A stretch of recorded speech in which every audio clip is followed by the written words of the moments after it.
आपण पाहतोय गेली काही दिवसापूर्वी दीनानाथ मंगेशकर हॉस्पिटलमध्ये जी घटना घडली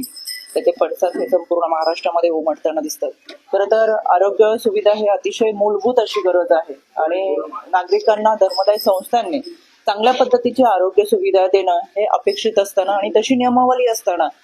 पेशंटला हे उपचार खरं देण्यासाठी त्यांनी टाळाटाळ केली, त्याच्यासाठी मागितलेली डिपॉझिटची रक्कम आणि एकंदरच ह्या सगळ्या घटनेमुळे यामध्ये पेशंटचा मृत्यू झालाय। खरं तर प्रत्येक मातृत्वाचं एक स्वप्न असतं आणि एक मातृत्व मिळत असताना आपल्या मुलांसोबत आपलं आयुष्य असावं हे का आईचं स्वप्न खरं यामुळे आणि आईचंच नाही तर कुटुंबाचं स्वप्न भंग पावले। आज मी या कुटुंबियांची भेट घेतली, त्यांच्याकडून सविस्तर आलेला अनुभव हा खरं तर त्यांनी माझ्याकडे लेखी स्वरूपात दिलेला आहे। याच्यामध्ये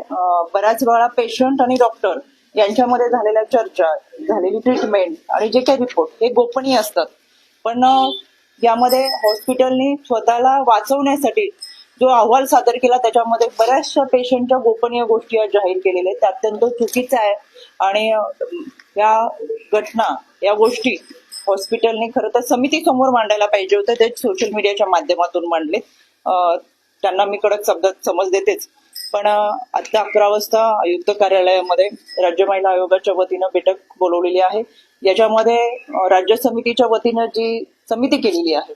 डॉक्टर राधाकिशन पवार यांच्या अध्यक्षतेखाली 4 सदस्यीय समिती आहे, त्या समितीचा राज्य शासनाचा अहवाल हा आता आयुक्त कार्यालयामध्ये सादर केला जाईल। त्यानंतर पोलीस आयुक्त आहे, समिती आहे आणि आमच्या इतर सदस्य असतील, त्यामुळे समितीचा जो काही अहवाल आलाय आणि पोलिसांनी जो काही जबाब नोंदवलाय आणि या सगळ्यांचाच एकत्रितरित्या चर्चा करत यानंतर पुढची जी काही कारवाई होईल ती आपल्या समोर मी 12च्या दरम्यानची आपली पत्रकार परिषद होईल त्यामध्ये मी जरूर